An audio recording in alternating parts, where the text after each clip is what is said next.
দেখা যাবে দামেস্কে, সিরিয়ার দামেস্কের পূর্ব দিকের সাদা গম্বুজওয়ালা মসজিদে ঈসা আলাইহিস সালাম দুইজন ফেরেশতার ডানার উপরে ভর করে ওই মসজিদে অবতরণ করবেন।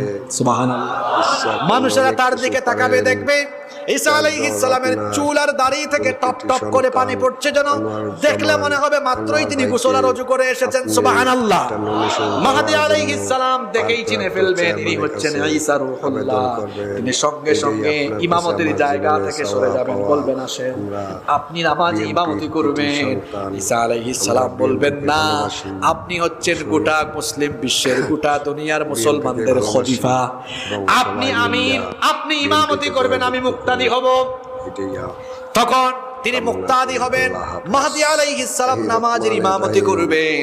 অন্যদিকে দাজ্জাল তার ৭০,০০০ বাহিনী নিয়ে ইমাম মাহদী আলাইহিস সালাম এবং মাহদীর